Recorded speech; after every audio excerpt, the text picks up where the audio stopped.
अस्सलाम वालेकुम दोस्तों। आज मैंने आपको एक्सप्लेन करना है कि चिल्ड HVAC सिस्टम किस तरह काम करता है। एक 3D एनिमेशन लेके आया हूँ जिसमें हर बंदा आसानी से समझ सकता है कि किस तरह चिल्लर काम करता है, किस तरह हमारा क्लोज वाटर सर्किट काम करता है, किस तरह हमारे सेकेंडरी प्राइमरी पंप्स काम करते हैं। जिसमें मैं आज 3 चीज़ें आपको बताऊँगा, जिसमें रेफ्रिजरेंट साइकिल है, चिल्ड वाटर साइकिल है और कंडेंसर वाटर साइकिल है। चौथा इसके अंदर मैं एक और चीज़ ऐड करूँगा जो एयर सर्कुलेशन या 5 सर्किट होगा, सप्लाई या रिटर्न एयर जो होती है। अब चिल्लर को एक्सप्लेन करते हैं। चिल्लर में जो मेन चीज़ होती है वो कंप्रेसर है और दूसरा कंडेंसर है, फिल्टर ड्रायर है, उसके साथ एक्सपेंशन वेल्व है और एवापोरेटर है। ये सामने आपको नज़र आ रहा होगा। इसके साथ ही जो एयर हैंडलिंग यूनिट्स को पानी जाता है और उसमें पंप लगे होते हैं, ये सेकेंडरी सिस्टम कहलाता है। और जो कंडेंसर सिस्टम है उसके लिए भी एक पंप और कूलिंग टावर होता है जो कि कंडेंसर को ठंडा करता है। अच्छा, इस सबसे पहले हम एक्सप्लेन करेंगे आपको रेफ्रिजरेंट साइकिल।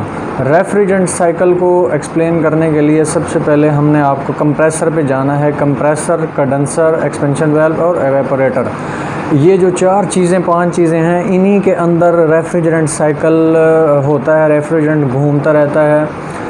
अच्छा, सबसे पहले होता क्या है कि कंप्रेसर चलता है। कंप्रेसर 3-4 किस्म के होते हैं, जिसमें रेसिप्रोकेटिंग होते हैं, सेक्रू होते हैं और स्क्रोल होते हैं। यहाँ पे जो 3D एनिमेशन में नज़र आ रहा है ना, ये सामने ये एक स्क्रोल अपना कंप्रेसर है। सेवरल कंप्रेसर स्क्रोल कहलाता है, जिसमें रिंग्स बने होते हैं जो ऐसे साथ होकर कंप्रेस करते हैं। ये अभी आपको स्क्रीन पे नज़र आ रहा है जिस तरह ये वर्क करता है। ये इसकी वर्किंग प्रिंसिपल ये है। अब क्या होता है कि ये नीचे से सक करेगा, एयर को सक करेगा और यहाँ से कंप्रेस करेगा और यहाँ से ये हॉट मतलब हाई प्रेशर, हाई टेम्परेचर किस्म की जो एयर होगा अपना रेफ्रिजरेंट है, वेपर की सूरत में डिस्चार्ज करेगा कंडेंसर में। अब कंडेंसर में जो एक शेल के अंदर ये स्प्रे होगा कंडेंसर में, और शेल के अंदर ट्यूब्स होती हैं। ट्यूब्स में ठंडा पानी चल रहा होता है जिसका टेम्परेचर, आज मैं टेम्परेचर भी साथ आपको बताऊंगा, जिसका टेम्परेचर 25 से लेकर 32 डिग्री के दरमियान हो सकता है। अब ये वेपर जो 70 डिग्री पे इसने क्रिएट किए थे, वो वेपर आके यहाँ पे लिक्विड की शक्ल में 25 से 30 डिग्री टेम्परेचर के साथ टच होके ये आगे ठंडा लिक्विड बन के आगे चला गया।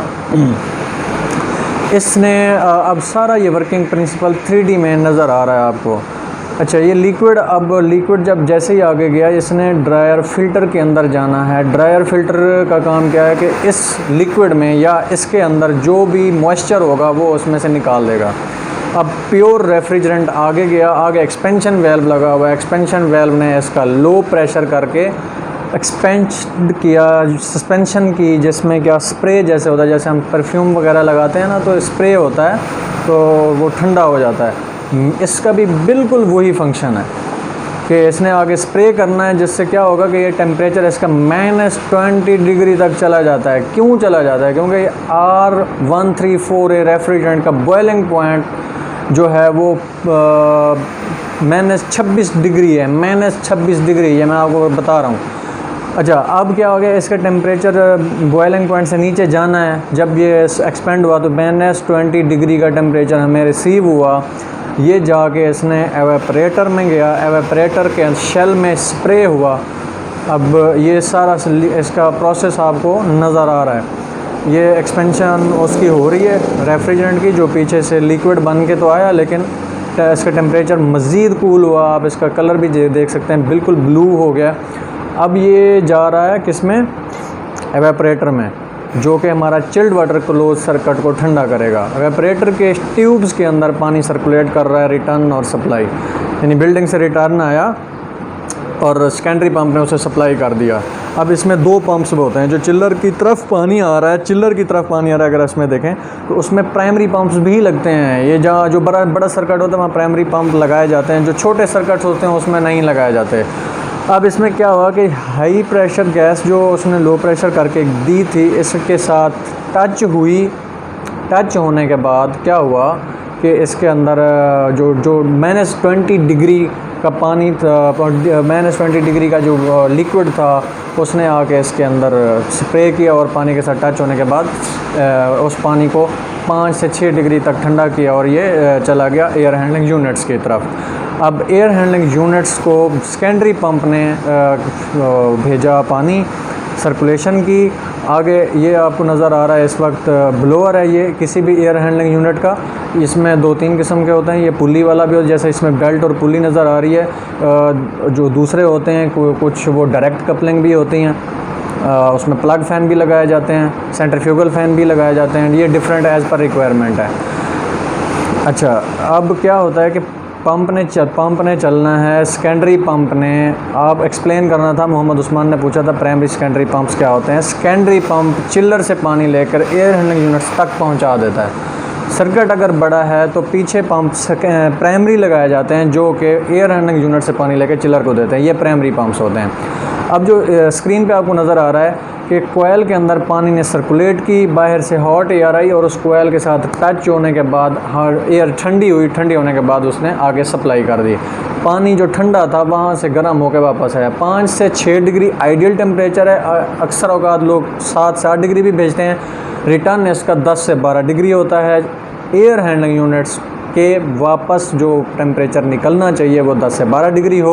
एयर हैंडलिंग यूनिट को सप्लाई जो पॉइंट है वहाँ पे हमारा जो पानी जाना चाहिए वो हमारे पास 6 से 7 डिग्री होना चाहिए, मैक्सिमम 7 डिग्री।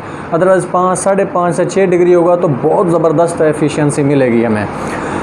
अब इसमें दोनों चीज़ें मैंने आपको एक्सप्लेन कर दी। इसमें एयर साइकिल भी आ गया जी, अभी सामने आपको नज़र आ रहा है। इसने एयर सप्लाई करने के बाद जो डिफ्यूज़र के थ्रू एक कमरे में चले गई। दूसरी एक डक्ट नज़र आ रही है आपको एक रूम के अंदर, वहाँ से ये जो रेड किस्म के एरोज़ आ रहे हैं ये रिटर्न एयर लेके आ रहे हैं। किसी भी कमरे से रिटर्न एयर ली, वापस आई, उसने उसको दोबारा ठंडा किया। ठंडा करने के बाद इसके मैंने ऑलरेडी एक वीडियो बनाई हुई है जिसमें एयर हैंडलिंग यूनिट्स को प्रॉपर्ली एक्सप्लेन किया गया है कि सिर्फ ये रिटर्न और सप्लाई ही नहीं हुआ करते बल्कि इसके अंदर फ्रेश एयर भी होती है, इसमें एग्जॉस्ट एयर भी होती है।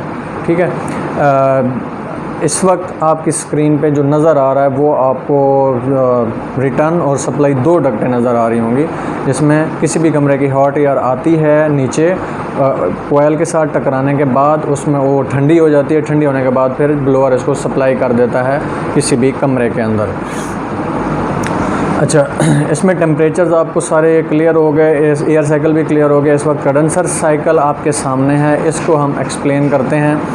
कंडेंसर में एक कूलिंग टावर होता है जो यहाँ पे ये छोटा टावर नज़र आ रहा है। बड़े टावर्स भी होते हैं, वो भी साथ पिक्चर में अभी साथ नज़र आ रही होगी आपको कि जो बड़े टावर होते हैं वो किस तरह होते हैं।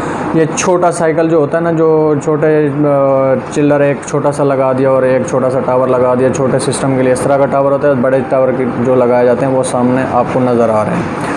इसके अंदर जो सबसे एक मोटर होती है, फ़ैन होता है, ऊपर से अपर बेसन होता है, अपर बेसन से फिन्स लगी होते हैं, वहाँ से पानी शावर होता है।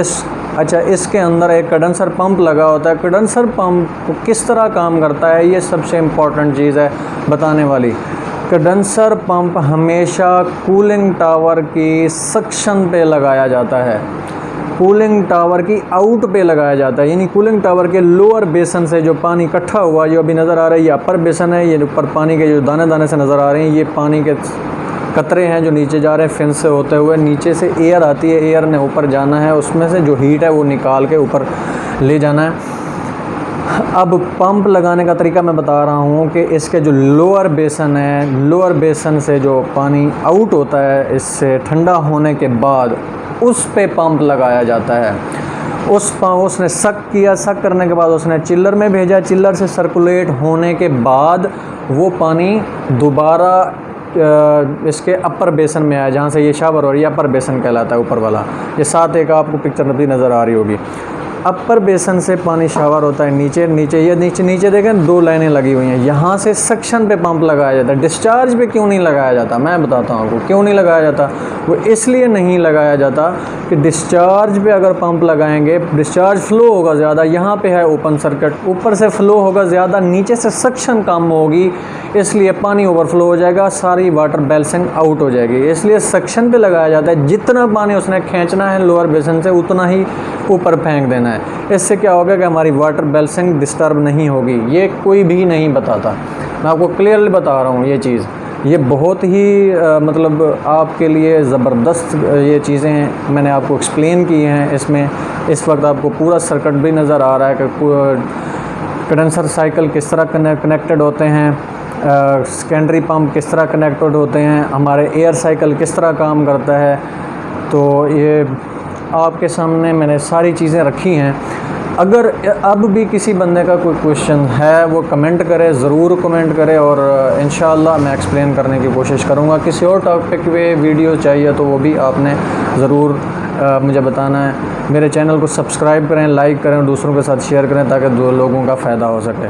तब तक के लिए अल्लाह हाफ़िज़। पाकिस्तान ज़िंदाबाद।